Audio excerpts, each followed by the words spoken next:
quand on est comme on est, puis que notre partenaire est différent, on ne peut pas comprendre la réalité de notre partenaire. Puis ça crée énormément de conflits.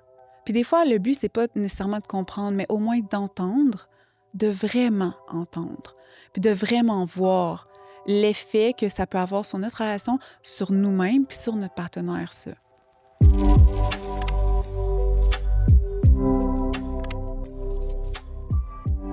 Bonjour, chers auditeurs. Bienvenue à un tout nouvel épisode, le 10e épisode aujourd'hui.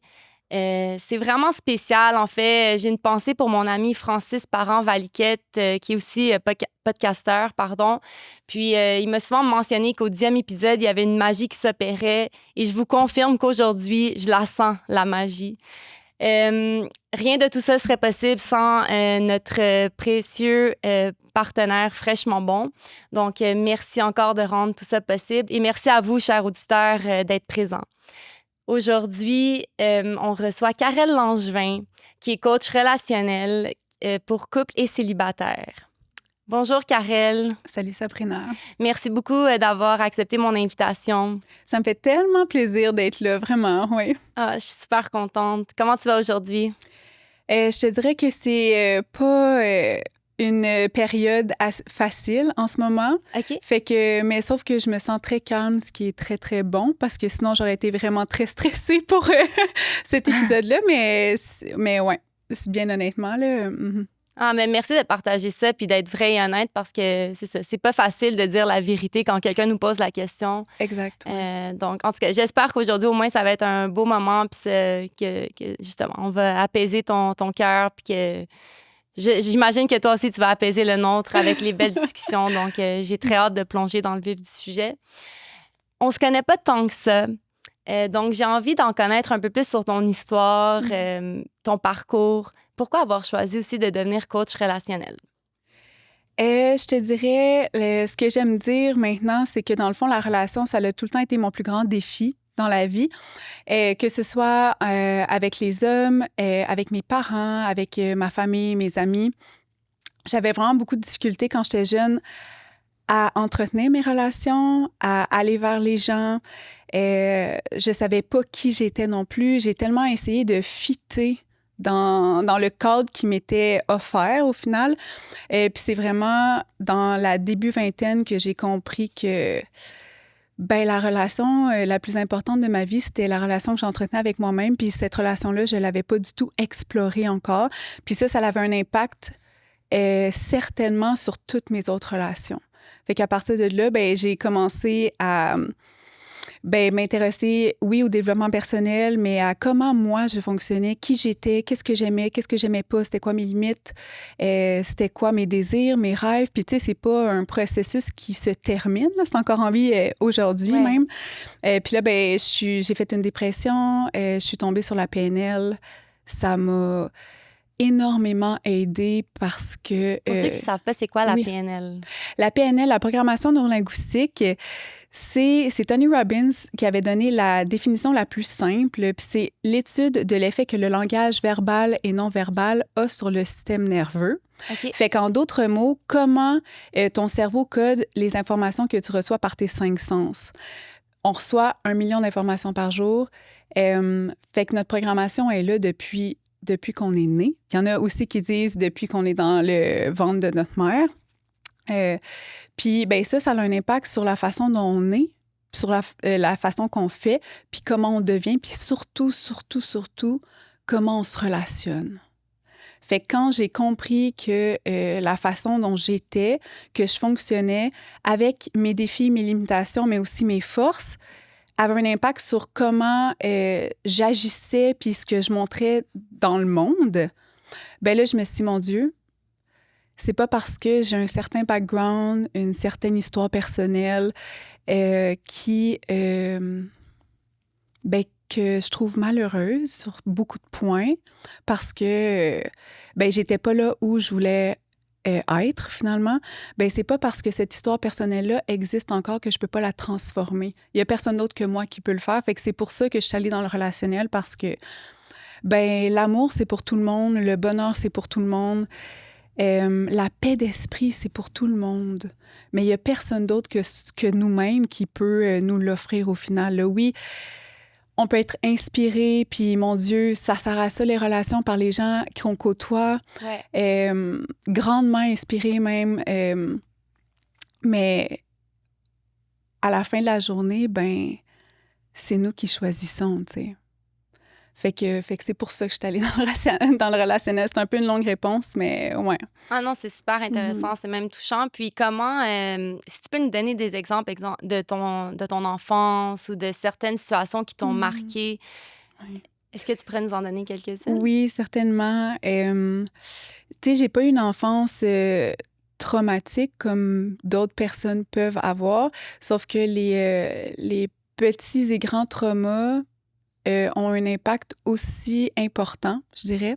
Fait que moi, les petits traumas qu'il y a eu dans ma vie, ben, c'est ma mère qui a eu un enfant parce que c'était ça qu'il fallait qu'elle fasse. Puis je sais que ça ne dérangerait pas que je le dise aujourd'hui, parce elle avait la conscience qu'elle avait à ce moment-là, les outils qu'elle avait. Elle aussi, elle a un background familial. Mon père aussi a son background familial, a son histoire personnelle. Euh, Fait que quand je suis arrivée au monde, mon 0-5 ans, je me rappelle seulement d'avoir couru après la connexion de ma mère, qui était très froide, distante, elle priorisait son travail. Puis il y avait mon père qui était présent, qui avait une connexion plus chaleureuse. Mais je me souviens que, en fait, la plus grande blessure que j'ai, c'est d'avoir été oubliée. Parce que, ouais, tu sais, mes parents sont séparés. Mon père m'avait juste une fin de semaine sur 2, puis chaque mercredi, parce que c'est à ça qu'il a dit oui. Puis je me rappelle que je me sentais extrêmement seule. J'avais une seule amie. Je suis une personne introvertie. Puis je suis enfant unique aussi. Fait que le social était super restreint. Et puis ça a eu un grand impact aussi sur ma façon de me relationner également, là. Puis je te dirais que je sais que là, mon plus grand défi en relation, surtout dans l'intimité avec un homme, c'est de ne pas m'oublier. Puis c'est d'être capable de nommer mes besoins puis de faire confiance surtout à l'autre. Là, je rentre dans les styles d'attachement en ce moment, dans ma Ouais. propre connaissance, que je vais aller pousser parce que, mon Dieu, c'est extraordinaire. Puis je me rends compte à quel point, dans ma vie personnelle, intime, relationnelle, amoureuse, j'ai de la misère à faire confiance. Fait que ce qui fait que j'ai peur de m'engager. J'ai souvent un pied en dedans puis en dehors de la relation. Puis là, ben, j'ai frappé mon mur avec mon amoureux en ce moment que j'avais pas frappé avec personne d'autre. Puis c'est pas facile. Fait que, tu sais, c'est pas parce que je suis coach relationnel que mon processus à moi, il est fini, il est parfait. Toi aussi, tu as des Mon défis. Dieu, mais tellement, tellement. C'est juste que je pense que ma job, ben, c'est de guider les gens vers la conscience de leur processus, ce que moi, je suis rendue experte à faire avec moi-même parce que c'est quelque chose dans lequel je suis super à l'aise. Puis aussi, tu as les outils aujourd'hui pour pouvoir, tu Oui, mais sais, tu vois, là, en frappant mon mur, je vais aller en chercher d'autres parce que j'en ai besoin d'autres. J'ai besoin, moi, de me faire coacher en ce moment.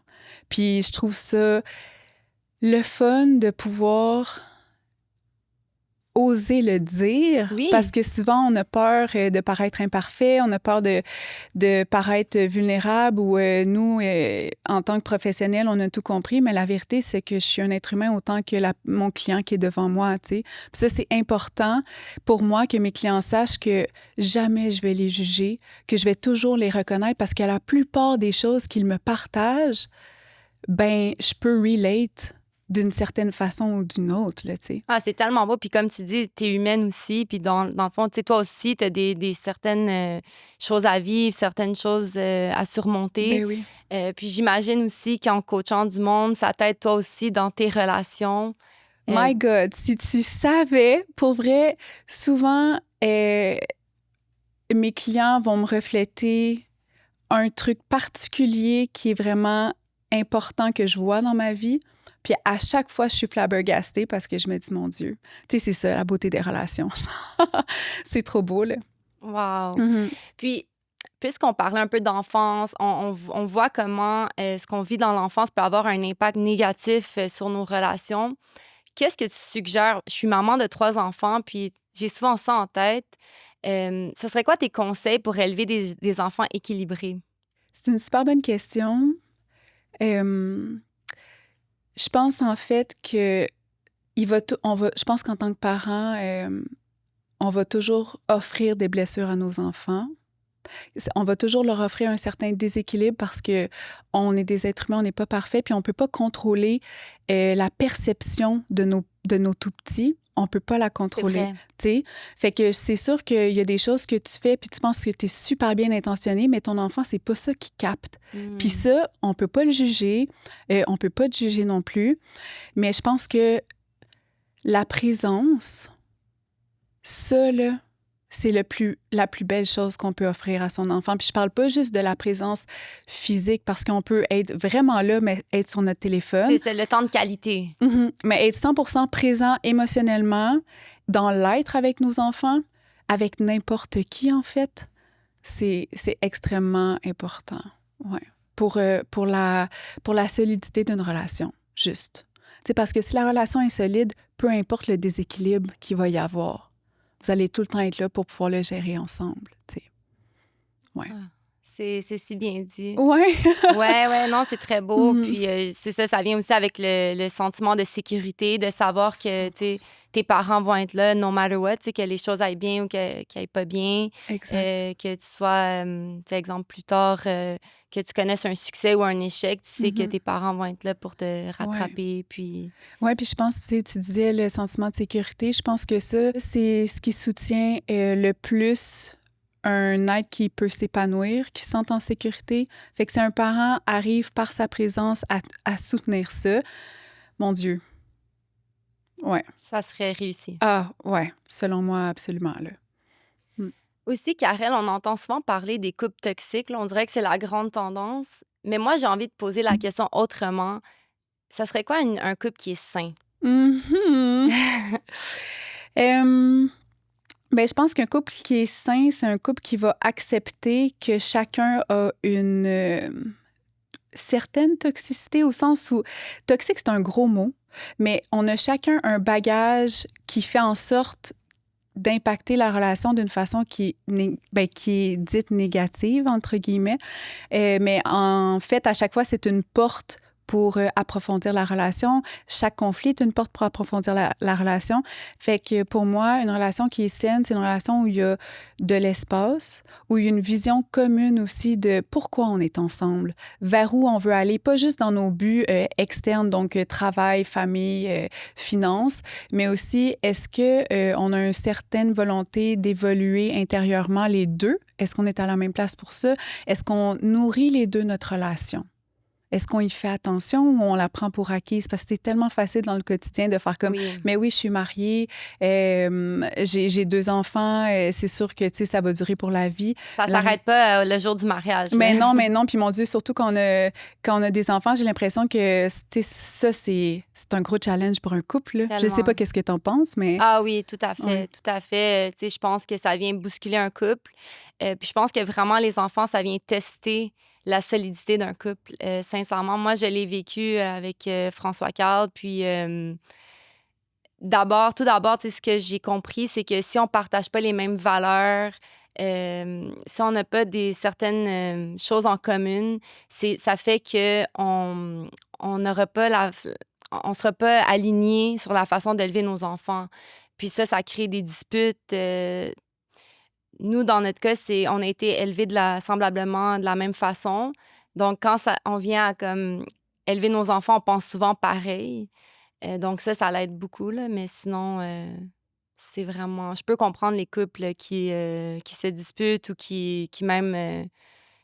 que leur relation se termine suite à la naissance d'un enfant, là. Ben oui, c'est sûr. Mais tu sais, de parler des choses. Ouais, Parler des choses. Ça, d'avoir un espace de communication où les deux peuvent émettre une opinion différente, une façon de percevoir les choses différentes, même si c'est pas logique. Tu sais, nos émotions sont pas logiques. Fait que nos ouais, perceptions, souvent, sont pas logiques. c'est vrai. Puis c'est parfait comme ça, au final, là. Parce que quand on dit accueillir l'autre dans ce qui est vraiment l'écouter de façon active, ben c'est arrêter de penser au pourquoi du comment mon partenaire pense comme ça ou agit d'une certaine façon. Ou se sent d'une certaine façon. Oui, exact, mais juste de comprendre, OK, pourquoi? Qu'est-ce qui a fait ça? Comment Ouais. moi, je peux être en team avec toi pour régler la situation ou créer quelque chose de nouveau? C'est tellement important, là. Ouais. Puis je voulais rebondir aussi là-dessus parce que je trouve que déjà, à la base, c'est difficile de vivre avec soi-même, là. Comme, tu sais, déjà, on a nos blessures, notre bagage. Puis souvent aussi, c'est de génération en génération, là. C'est comme un bagage qu'on a traîné, Puis je me dis, en couple, c'est comme prendre aussi les blessures de l'autre. Fait que, tu sais, déjà, à la base, si t'es pas bien avec toi-même, comment tu peux être bien en relation? C'est quasiment impossible, non? Je pense que oui, mais je pense qu'à un certain moment donné, on sera pas bien dans notre relation. Au sens où il y a un certain moment donné, on sera pas bien avec nous-mêmes dans notre relation, ce qui fait qu'on sera pas bien dans la relation parce que nécessairement, être en relation, c'est prendre un risque parce que, on se dévoile, parce qu'on va aller voir, entendre et ressentir des parties de nous qu'on n'avait pas entendu, ressenti et vu avant parce qu'on n'avait pas eu la chance de pouvoir... tu sais, comme j'ai la misère à le dire, mais notre partenaire va souvent toucher un espace en nous qui n'aurait pas été touché si on n'avait pas été en relation avec la personne. T'sais? Je comprends ce que tu veux Parce dire. que c'est facile quand on est tout seul d'évoluer, de faire notre chemin, mais c'est vraiment quand on entre en relation que là, il faut s'adapter, que là, il faut prendre en considération que c'est pas juste notre choix qui est valide ou qui est le plus important ou notre perception des choses. Il faut apprendre à faire confiance à l'autre. Il faut apprendre à gérer un espace partagé, que ce soit la maison, mais aussi l'espace émotionnel qu'on a ensemble, tu sais. Fait que c'est vraiment, c'est gros. Pour moi, c'est gros. Puis il y a des gens qui l'ont plus facilement. Tu sais, les gens qui sont sécures, justement, à l'intérieur d'eux, qui ont ce style d'attachement-là, c'est des gens qui sont capables de communiquer, de mettre leurs limites, de faire confiance à l'autre jusqu'à temps que la confiance se fasse trahir aussi. Mais, tu sais, pour moi, c'est pas ça mon expérience. Puis je pense que pour la plupart des gens, c'est pas ça l'expérience qu'on vit en relation. Ah, puis moi non plus, tu sais, je suis comme toi, pareil, tu sais, c'est comme... on dirait que même avant, j'avais pas cette confiance en moi, vu certaines choses que j'avais vécues dans mon enfance. Donc, j'ai eu des relations difficiles, mais comme tu dis, c'est vrai. On dirait que chaque relation amoureuse que j'ai eue dans ma vie m'a permis d'évoluer, de grandir, puis j'ai appris de ces relations-là, même si pour moi, je voyais ça au début comme des échecs. Puis, tu sais, on est tellement... tu sais, j'étais triste, tu sais, désemparée, mais après, tu sais, avec du recul, j'ai grandi de ces expériences-là. Mhm. Puis là, tu es dans une super belle relation, puis tu as 3 Oui. beaux enfants. Oui, par contre, j'ai fait le travail, le cheminement par moi-même. Avant de rencontrer mon mari actuel, j'ai dû faire du cheminement personnel, puis moi aussi, tu sais, du développement personnel, de la PNL. C'est ça, mon chemin n'a pas été parfait et linéaire, là, puis... mais j'aime dire qu'on est l'addition de toutes les personnes qu'on a rencontrées dans notre vie, toutes les expériences partagées. Puis comme tu dis, le travail s'arrête pas. C'est pas parce que tu es marié, tu as des enfants que le travail est terminé. Au contraire, Oui, c'est ça. la vie t'envoie d'autres défis. Puis c'est ça je trouve, qui est beau au final, c'est que on grandit de ces expériences-là. 100%. Si on choisit, en tout cas, de le faire. Ouais. Mhm. C'est sûr, c'est sûr. Aussi, j'avais envie de savoir, ce serait quoi les secrets d'un couple qui dure? L'acceptation des différences, les projets communs, l'espace de communication qui est ouvert, puis la compétence à faire en sorte de rendre un conflit productif. Qu'est-ce que tu veux dire? Quand il y a un conflit qui arrive, de pouvoir le régler, de faire des accords par rapport à ce conflit-là pour créer quelque chose de nouveau dans la dynamique de couple afin qu'il n'y ait pas de récurrence dans les conflits. Parce que quand il y a une récurrence dans les conflits, je pense qu'on est face à une récurrence de patterns relationnels que chacun des partenaires porte. Puis ça peut vraiment tuer l'amour à un certain point, je pense, puis tuer une relation, puis tuer le désir de poursuivre la relation également. Pourrais-tu nous donner un exemple d'une dispute qui pourrait subvenir? Ben, mettons, moi, je suis quelqu'un de très introverti. J'aime avoir mes soirées à la maison, tranquille. Sinon, c'est de voir des amis, mais des petits groupes d'amis. Tandis que, mettons, mon conjoint, puis là, je dis n'importe quoi, là, Ouais, ouais. c'est pas la réalité. Mais mon conjoint, lui, il est plutôt extraverti, super social. Il a vraiment besoin de, de voir des gens, d'en inviter à la maison, de passer du temps. Puis, ce qui fait en sorte que, ah, ben chérie, tu veux-tu venir au party de famille ou tu veux-tu venir à cette rencontre d'amis-là, on s'en va faire du go-kart ou tu veux-tu? Puis ben non, moi, j'ai envie de rester à la maison. Ah, mais là, tu participes jamais à ce qu'on fait, t'es pas intéressé à mes amis. Euh, puis là, ben, il y a une non-compréhension entre les deux besoins. Parce que ça serait très simple de faire Ah, je comprends que toi, tu as vraiment besoin de, après le travail, voir tes amis, peut-être pas tout le temps, parce que c'est important le Nous. temps en couple, oui. Puis ben, vas-y, tu sais. Mais sache que moi, je suis très heureuse à rester à la maison, à travailler sur mes affaires ou à juste lire et ne rien faire d'autre, là, tu sais. Puis ça, ben, je l'ai vu dans plusieurs relations où l'autre se sentait exclu ou il comprenait pas sa partenaire ou sa Parce qu'il partenaire. se sent comme si elle est désintéressée de ses Oui, activités. exact, ouais. Mhm. Puis, est-ce que ça serait dans ce cas-ci précis? Parce que je lisais sur ton site web le pôle fusionnel et le pôle Solitaire. solitaire. Puis, j'ai trouvé que c'était tellement intéressant. Est-ce que ça serait un cas ici d'une personne qui est plus solitaire, un autre qui est plus fusionnel? Oui, je pense que j'ai l'impression que dans cet article-là, j'avais parlé plus de la dynamique relationnelle du couple, mais effectivement, souvent, on peut être, mettons, moi, je peux être très fusionnelle en couple. J'aime être avec mon partenaire, j'aime faire les choses à deux. Mais quand t'es question d'amis, ben là, j'ai besoin d'un peu plus de temps solitaire parce qu'être avec trop de monde en même temps, ça me gruge du jus. OK. Fait que là, c'est à se poser la question, mais comment que je fonctionne dans ma relation de couple, mais aussi comment je fonctionne en dehors de ma relation de couple. Ça se peut que ça soit différent, tu sais. Après ça, il faut juste ben, le savoir, le partager à notre partenaire, être honnête avec ça, puis que ben, les deux, si on a des modes de fonctionnement différents, ben, qu'on s'accepte là-dedans, puis qu'on se trouve du temps, oui, à nous deux parce que c'est important. Puis que oui, à un moment donné, je vais aller dans des réunions de famille parce que je sais que c'est important pour toi, mais je pourrais pas aller à toutes. Justement, ce serait quoi les plus grands motifs de consultation pour les couples de notre génération? Ouh, mon Dieu, tu me poses des bonnes questions!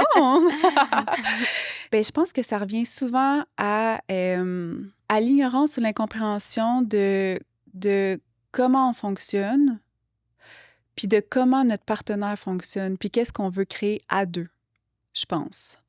Parce, Donc, façon individuelle, puis ensuite le couple. oui, parce qu'à chaque fois que quelqu'un vient me voir, ou un couple vient me voir, mettons, Ouais.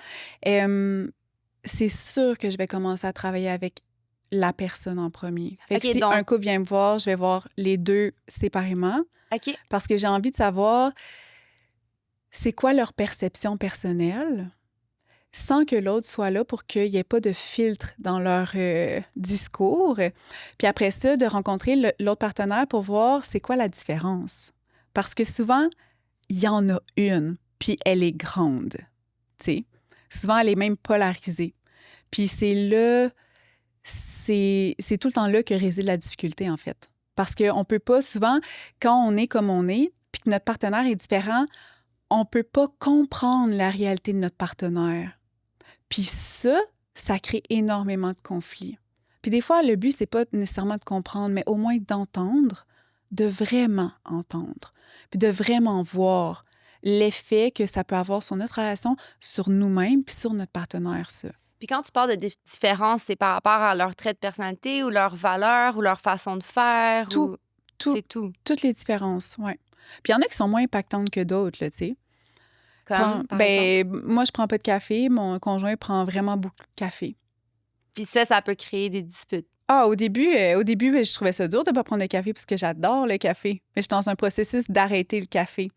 Fait qu'au début, je trouvais ça dur d'être avec quelqu'un qui a une différence dans la façon dont il prend soin de lui, mettons. Jusqu'à temps que puis en fait, ce que ça me renvoyait, c'était la difficulté que moi, j'avais à prendre soin de moi dans ma décision à moi d'arrêter de prendre du café. C'est niaiseux, là, comme exemple.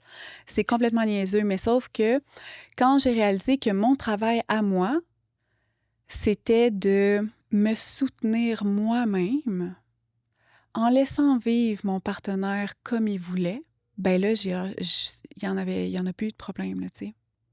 Ma décision, c'est ça. C'est correct. Lui, il est européen, il mange pas de produits laitiers. Il mange plein de produits laitiers, il adore le fromage. C'est drôle, parce qu'on a eu un week-end entre amis et on a passé 2 heures à parler de fromage et de bouffe en mangeant. Puis c'est quelque chose qui est très européen. En tout Oui. cas, puis moi, ben je mange pas de produits laitiers. Puis au début, ça a créé ça n'a pas créé beaucoup de conflits, mais ça l'a généré en moi beaucoup de stress parce que je me suis dit, mon Dieu, on va manger quoi? Est-ce qu'il va accepter que je mange pas de fromage? Au début, j'ai commencé à en remanger. Je me sentais pas bien à l'intérieur de moi. Ça aussi, c'est niaiseux comme exemple, là. Après ça, si tu vas dans comment élever les enfants, puis, tu sais, toutes les autres choses plus complexes, mais je me suis vraiment questionnée. Je me sentais plus bien à un moment donné parce que je m'écoutais plus. Tu sais, se perdre, ça peut être simplement comme ça. Puis moi, ça a eu un impact assez grand où je faisais de l'inflammation, je dormais moins bien, ma digestion était pas bonne, mon énergie était pas bonne. Et là, j'avais moins d'énergie pour tout dans ma vie. Juste parce que mon pattern à moi, quand je rentre dans une relation, c'est d'oublier qu'est-ce qui est important pour moi. Que ce soit aussi simple que je ne mange pas de produits laitiers. Puis ça, c'était au tout début, là, puis ça s'est réglé facilement. Puis des fois, il va oublier, j'ai fait de la mode, puis des tomates, puis là, il fait, oh! Puis je suis comme, ben non, chérie, moi, j'en mangerai pas, tu sais. C'est correct. Mais pour lui, c'est tellement pas dans sa réalité. Il expérimente tellement pas ça que oui, des fois, il oublie. Ouais. Puis ça, fait que là, moi, je pourrais y en vouloir parce que je me suis dit, mon Dieu. Tu me considères pas. Tu me considères pas. Tu oublies mes besoins, je te les ai nommés pourtant. Mais des fois, on a besoin de répéter. Puis c'est normal. Mais c'est tellement vrai ce que tu dis parce que c'est tellement facile de se perdre et de s'oublier dans une relation. Tu sais, on parle ici de produits laitiers, mais ça peut être dans le cas, exemple, moi, je faisais du sport où il y avait telle ou telle activité que j'aimais, puis là, en couple, ben là, t'oublies, dans le fond, tu mets de côté tes activités, tes passions. En tout cas, je sais qu'il y a plusieurs personnes qui vont se reconnaître à ce niveau-là. Oui, ou qui vont aller vers les activités de leur partenaire. Exact. T'sais? Puis finalement, ils sont là que pour leur partenaire. Puis après ça, il y a une frustration qui monte. Puis là, tu prends une consultation. Au moins, il y a des solutions qui existent. Mais il y a toujours des solutions, absolument. Puis tu sais, je veux dire aussi, la réussite d'une relation, pour moi, ça réside pas dans « on reste ensemble pour la vie ». La réussite d'une relation, c'est qu'est-ce qu'on met dans notre relation. Fait que s'il y a du respect, puis qu'on reste ensemble, c'est super heureux. C'est ce qu'on veut au final. Oui. Mais si se respecter, ça veut dire se laisser aller. Ça se peut que ça soit ça aussi. Ça se peut que ça soit ça aussi. Puis notre vie relationnelle, c'est un processus, puis c'est pas un résultat, même quand tu es en couple depuis 10 ans. Oui, ça veut rien dire. Right. Mm-hmm. Comme tu dis aussi, c'est le temps de qualité passé ensemble. Il y a plusieurs facteurs. Tu sais, c'est pas parce que ça fait 10 ans que tu es ensemble que vous passez du temps de qualité, que vous avez passé du temps de qualité pendant 10 ans. Là, ça veut rien dire. C'est tellement vrai ce que tu dis. Puis d'ailleurs, c'est quand qu'on sait, en tant que couple, quand ce serait le bon moment de consulter? Je pense que souvent, ce qui est comme normal dans notre société, c'est que quand ça va pas bien, on va consulter, right? Quand on attend que ça n'aille pas bien dans le couple au complet. Mais moi, je pense que, tu sais, mettons en ce moment-là, moi, j'ai un défi. Ça impacte le couple. Moi, je vais aller consulter de mon côté parce que j'ai besoin d'aide. Je ne sais pas ce qui va advenir de mon couple, honnêtement. J'en ai aucune idée parce que ça finit par être un travail d'équipe au final. Je ne sais pas si mon partenaire, il va vouloir rentrer là-dedans. Et c'est OK. Mais aussi, j'ai commencé à entendre un autre discours qui dit qu'au début d'une relation, aller faire la thérapie de couple ou du coaching de couple, c'est vraiment bon parce que ça te permet d'apprendre à connaître ton partenaire un peu plus profondément, de savoir c'est quoi son bagage, c'est quoi ses déclencheurs, c'est où qui est en ce moment aussi. C'est quoi qui peut offrir à la relation, c'est quoi ses défis. Pareil pour soi. Fait que, tu sais, tantôt, tu parlais, tu sais, que vous avez les mêmes valeurs pour éduquer vos enfants, que donc ça rend un peu plus les choses faciles. Mais souvent, j'ai l'impression que on rentre dans une relation puis on parle pas des choses, tu sais, C'est au vrai. début. Fait que là, on C'est arrive vrai. à un certain point, on est engagé, puis pouf, on découvre que, oh mon Dieu, ben on a deux valeurs différentes par rapport à ça, mettons. Puis ça crée un super gros conflit. Mais si on l'avait su au début, si on avait su c'était quoi nos défis respectifs, tu sais? Mais je trouve ça tellement intéressant ce que tu dis, tu sais, de consulter en début de relation. Je veux dire, c'est la première fois que j'entends ça, mais ça Ouais. fait tellement de sens quand tu y penses. Puis moi, tu sais, il faut dire que vu que j'avais fait le travail individuellement avant de le rencontrer, quand je l'ai rencontré, déjà, j'ai mis la table. Déjà, je savais ce que je voulais, ce que je recherchais. Donc, j'ai été très carte sur table.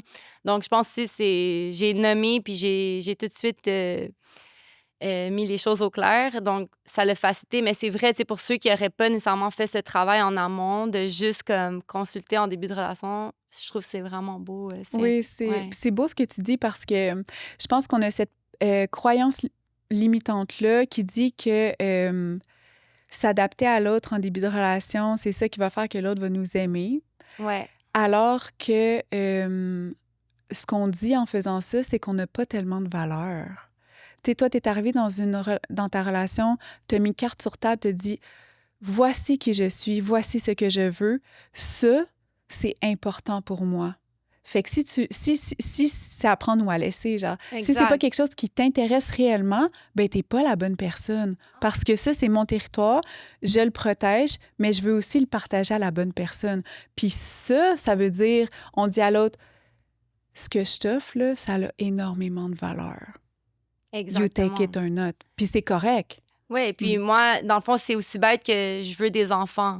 Ah Tu sais, oui, de le ouais. nommer d'emblée parce que, tu sais, si vraiment je tiens à avoir des enfants, je vais pas me mettre avec un homme qui veut pas d'enfants. Je veux dire, déjà, on sait que ça fonctionnerait pas ou sinon, je vais me dire non à moi-même. Tu sais, je Mhm. vais pas suivre mes besoins et mes désirs. Mais non, tu sais, si c'est vraiment ce que je veux. Ensuite, après, il y a la nature qui en Ouais, décide, ouais. là, mais quand même, tu sais, c'est bien de nommer. Puis aussi, une coach dans le passé m'avait déjà dit, une coach relationnelle aussi, elle m'avait déjà parlé, si toi, tu es bien avec toi-même, la personne avec qui tu es devrait être un plus un. Donc, elle doit t'apporter quelque chose, pas venir combler un vide que tu as déjà à l'intérieur. Puis ça m'avait beaucoup parlé parce que souvent, c'est ça, tu sais, je me mettais en relation souvent de ce que je pense pour venir combler un manque que j'avais, que ce soit de l'affection, un manque d'amour, un manque de reconnaissance. Est-ce que ça, tu le vois souvent en consultation? Ah, mais oui, Oui, mais hein? tellement, mais oui, absolument. Puis ouais, tu sais, se relationner soit en aller vers ou en éloigner d'eux, au sens où est-ce que je me relationne parce que j'ai envie de partager ou je me relationne parce que j'ai envie de combler un manque? Ben, ça crée deux expériences complètement différentes. Puis pour revenir à ce que tu as dit par rapport à la coach relationnelle, il y a un coach relationnel qui s'appelle Matthew Hussey. C'est un Anglais qui habite aux États-Unis. Je suis allée faire une retraite avec lui en octobre passé en Floride. Ça l'a changé ma vie. Et lui apporte le concept de happy enough, au sens où c'est pas vrai que on est prêt à rencontrer quelqu'un quand on est 100% bien avec nous-mêmes. Parce qu'être 100% bien avec nous-mêmes, c'est pas un concept qui est réel dans, tu sais, dans Ouais, la c'est pas réaliste. pratico-pratique, c'est pas réaliste. Mais d'être happy enough, ça veut dire d'avoir un bon cercle d'amis, d'avoir des projets, d'être présent à soi, même quand ça va pas. C'est correct. Il y a des fois, ça va pas. D'avoir des ressources pour ça. D'être ouvert, mais de pas rechercher justement parce qu'il manque quelque chose. Être happy enough, c'est d'être sur le dating, dating life, ben pas En quête de quelque chose. ouais, c'est ça, pas en cherchant désespérément, juste être là parce que ben t'as envie de rencontrer quelqu'un, tu sais. Puis ça, c'est une fine ligne, là, vraiment importante à aller toucher, je trouve. Il y a tellement raison, là, le happy enough, C'est c'est vrai. important, ouais, ouais. Oui, parce qu'on n'est jamais comblé ou heureux à 100% tous les jours de notre vie pour les restants de nos jours. Tu sais, dans le sens que la vie, c'est un cycle. Puis tu as des bonnes journées, tu as des moins bonnes journées. Il y a des journées où ton énergie est débordante, d'autres journées que tu files juste pas. Mais je pense que c'est juste de s'écouter là-dedans. Oui. Puis ce qui arrive, en fait, c'est que quand tu arrives devant quelque chose qui te plaît, puis que tu explores, puis que finalement, ça fonctionne pas pour toi, ben ta vie est pas finie parce que tu te sépares. Parce que you're happy enough. Tu sais? C'est ça. Ouais. C'est ça. C'est vrai ce que tu dis parce que des fois, quand justement on vit un peu pour l'autre, on sent qu'on a tout donné. Puis là, quand l'autre nous quitte ou quand la relation se termine, on sent comme un vide. On sent comme Oh my je God. suis en perte d'identité un petit peu, non? 100%, oui, je suis vraiment d'accord. Je pense qu'il y a beaucoup de gens qui vont relate à ça, là. Ouais. C'est vrai. Puis, dans tes consultations, est-ce qu'il y a un couple qui t'a un peu marqué ou disons qui sont venus de loin puis qui sont repartis avec des outils? Je suis pas encore rendue là dans ma pratique, OK. je te dirais. Mais je te dirais que la plupart des gens, en fait, ben, tous les gens qui sont venus consulter, ouais. Puis c'est correct, je vais le dire, j'ai une certaine fierté par rapport à ça. Tous les gens qui sont venus me consulter sont tous repartis avec quelque chose de plus. Une Ah. connexion de plus avec eux-mêmes. Puis, tu sais, nos processus ont tout un rythme différent. Ouais. Ce qui fait qu'il y en a qui viennent me voir, c'est super ponctuel, c'est pour un truc en particulier, puis je les revois pas avant 2 ans. Tandis qu'il y a des gens qui viennent me voir, ben, une fois par semaine pendant tant de temps, une fois par mois pendant tant de temps. Puis quand je vois le résultat que ça a sur la personne, mais aussi sur le couple, ben ça c'est mon plus beau cadeau, là. C'est mon ton plus beau- salaire. Ah ouais, vraiment, là, ça me nourrit tellement. Ah. Oui, mais tous les gens me touchent, je te dirais. J'ai pas... tous également, parce que moi, de voir une personne qui s'épanouit puis qui va vers elle, que ce soit facile ou difficile, il n'y a rien de plus beau que ça, je trouve. Puis Ouais. surtout comme deux individus qui veulent travailler sur leur relation, là. Oui, 100%. Tu sais, parce que souvent, exemple, c'est un des deux qui veut plus, exemple, aller consulter. Oui. Mhm. Mais c'est beau que les deux acceptent de faire le travail puis le bout de Oui. chemin ensemble. Oui, c'est beau. C'est très, très beau. Pour cet épisode de podcast, vu que c'est le 10e, j'avais envie de faire quelque chose un peu différemment, des choses différemment. J'avais envie d'ajouter un peu de piquant, d'humour. Donc, j'ai préparé un segment quiz de questions drôles et amusantes. Donc, vu que tu es une coach, tu me vois venir. Oui. Vu que tu es une coach relationnelle, dans le fond, je me demandais dans telle ou telle situation, qu'est-ce que toi, tu choisirais? Dans le fond, c'est des questions avec des choix de réponse, OK? Donc, je commence avec la première question. Quelle est la meilleure façon de réagir lorsque votre partenaire vous demande si son pantalon le fait paraître gros ou grosse? A. A. Dire non, bien sûr que non, et mentir pour ne pas blesser ses sentiments. B. Répondre honnêtement, oui, un peu, et risquer une dispute. C. Sortir une blague pour détourner la question. Est-ce que je peux faire un D? Oui. Je pense que je lui demanderais si es-tu vraiment prêt à entendre mon opinion pour vrai? Aussi, je pense que ça, c'est la coach relationnelle qui répond. Oui. Mais moi, parce que dans ma relation, ben, je suis pas la coach, mais je suis la cliente parce que je suis beaucoup trop émotionnellement impliquée.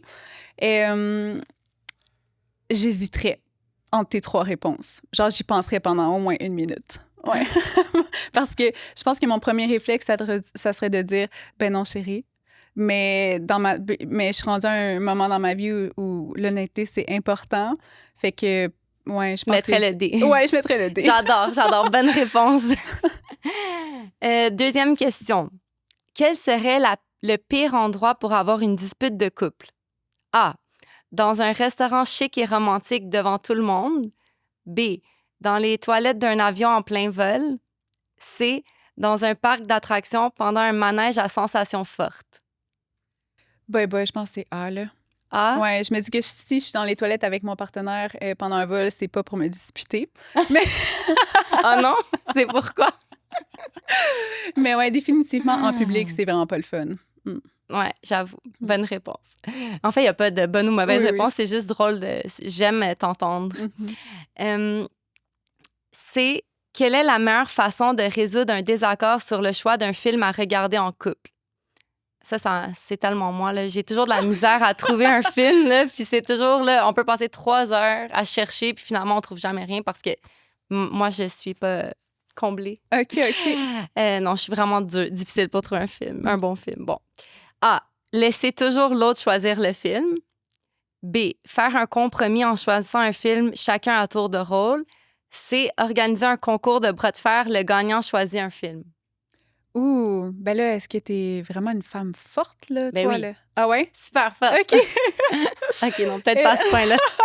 Mais je pense qu'amener le jeu là-dedans, ça serait vraiment une bonne idée. Peu importe si t'as un bras de fer ou pas, là, parce que clairement, moi, je pense que mon chum, il me bat au bras de fer. Là. J'aurais pas tellement de chance de choisir un film, mais d'amener un jeu ou de faire comme, OK, c'est ta stratégie ou ma stratégie ce soir pour choisir un film qu'on utilise, genre. Ah, c'est cool. Ouais. Je pensais pas que tu allais répondre ça. OK, tu pensais que j'allais répondre quoi? Je pensais que tu allais choisir le compromis. Ah ouais, OK. Un jour, c'est toi, un jour, c'est moi. Ben, ça pourrait aussi, 100%. Mais j'aime le jeu, j'aime cette Le jeu, réponse. c'est une bonne idée. Ça l'apporte ça détend l'atmosphère, non? Clairement. Mhm. OK, si tu pouvais choisir entre un seul partenaire, OK, donc une qualité, un qui a un grand sens de l'humour ou un autre partenaire qui est attentionné et romantique? J'irais avec attentionné, juste parce que pour être attentionné, il faut une certaine qualité de présence, parce qu'il faut que tu sois capable d'observer ce que ta partenaire, qu'est-ce qu'elle préfère, qu'est-ce qu'elle aime, de l'écouter dans ce qu'elle dit aussi. Fait que ouais, je vais y aller avec ça. J'adore ça. Écoute, ça nous amène déjà à notre segment fraîchement bon. Donc, comme je disais d'entrée de jeu, l'épisode est commenté par les fruiteries urbaines fraîchement bon. Et à chaque épisode, on essaie de faire découvrir un produit qui colle bien à notre invité. Donc, aujourd'hui, on parlait amour, on parlait couple. Et donc, je me suis dit, pourquoi pas des pâtes? Parce que, dans le fond, je suis d'origine italienne et notre langage d'amour, c'est vraiment les pâtes. Donc, si on t'aime, on va te faire des pâtes. C'est un geste d'amour. Puis, en plus, je lisais que les pâtes, ça sécrète l'hormone de la sérotonine. Donc, l'hormone C'est pas vrai. Oui, il y a des études scientifiques sur ça. OK. Dans le fond, il disait que manger un plat de pâtes, vous pouvez aller faire vos recherches, ça rend plus heureux qu'aller au gym. Wow! Ouais. Donc, aujourd'hui, je te fais découvrir les pâtes de Stefano, qui est une marque d'ici. Dans le fond, c'est 2 chefs italiens qui ont créé les produits. C'est des produits d'Italie, donc les pâtes avec la petite sauce. Donc, puis des fois aussi, l'amour, c'est juste de se faire un bon plat de pâtes pour soi. Là. Ah, 100%. Les pâtes, c'est tellement bon. Oui. Donc, tu repars avec ça. Pour vrai? OK. Oui, c'est pour toi, c'est pour toi. souper. Excuse, c'était pas clair peut-être. C'est gentil, merci. Donc, ça m'amène déjà à ma dernière question du podcast aujourd'hui.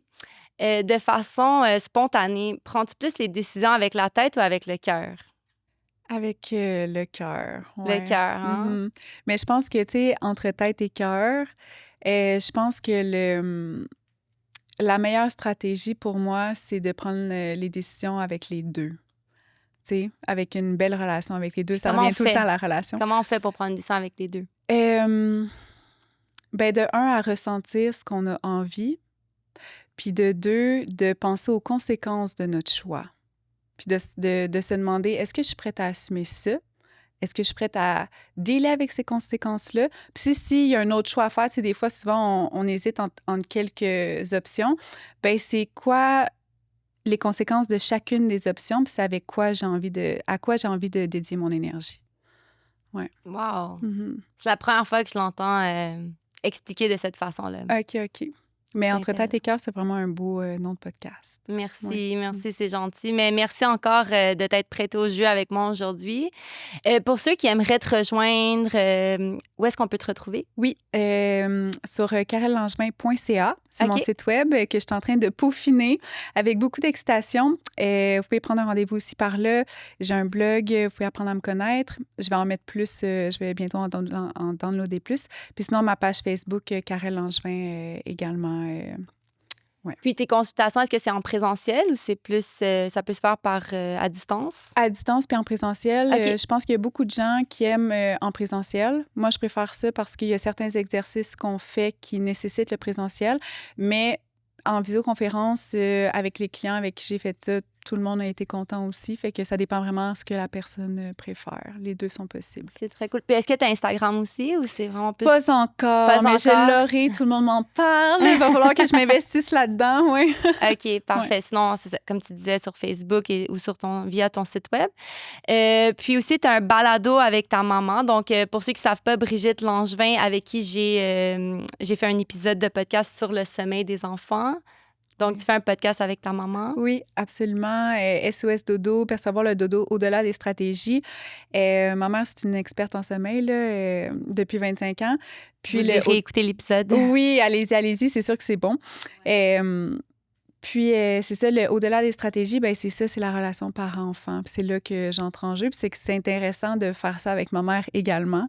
Puis j'ai aussi écrit une formation, la PNL au service de l'enfant, qui est pour les éducateurs et éducatrices en garderie sur la plateforme Éducatou. Mais ça peut être pour tout parent, en fait, tout qui est en contact avec des enfants, mais toute personne qui est en contact daily avec des enfants. C'est à travers la PNL que j'amène le mode de fonctionnement de l'enfant. Puis c'est bon de savoir comment notre enfant fonctionne aussi pour bien se relationner avec... Peux-tu donner un petit avant-goût? Ça ressemble à quoi la forme? Le fusionnel solitaire. Ah, fusionnel solitaire. Est-ce que ton enfant est fusionnel ou il est solitaire? Est-ce qu'il a besoin de sa bulle? Est-ce qu'il a besoin d'être plus souvent avec des gens? Est-ce qu'il aime jouer avec ses amis? Est-ce qu'il aime jouer tout seul? Il n'y a aucun problème dans la façon dont il fonctionne. Puis après ça, est-ce qu'il est plus un être de ressenti? Est-ce qu'il est plus quelqu'un qui passe à l'action puis qui réfléchit un peu moins ou il est quelqu'un qui a besoin de temps pour observer ce qui se passe, pour prendre un choix? Fait que quand tu arrives au parc, est-ce qu'il est là, puis il regarde tout le monde jouer, puis là, 15 minutes après, il se dit « Ah, je vais aller jouer avec tel ami ou telle personne. » Ça, c'est plus auditif. Visuel, « Ah, je regarde le parc. Ah, elle a l'air nice, je vais aller jouer avec elle. » Ça, c'est visuel. Puis kinesthésique, ben « Ah, qu'est-ce que j'ai envie de faire en ce moment? Je vais gosser dans le sable ici parce que c'est ça que j'ai envie de faire. » Ça, ouais. C'est le fun parce qu'après ça, on peut comprendre comment tisser un lien plus profond avec notre enfant parce qu'on sait comment il fonctionne. Puis on peut s'adapter à ça. Hey, c'est captivant. J'ai appris tout plein de choses avec toi aujourd'hui. Merci pour tes questions, pour ta présence. Non, merci à toi pour ta présence puis tes belles réponses, sincèrement. Je suis sûre que plusieurs personnes vont se reconnaître dans ce qu'on a dans notre partage aujourd'hui.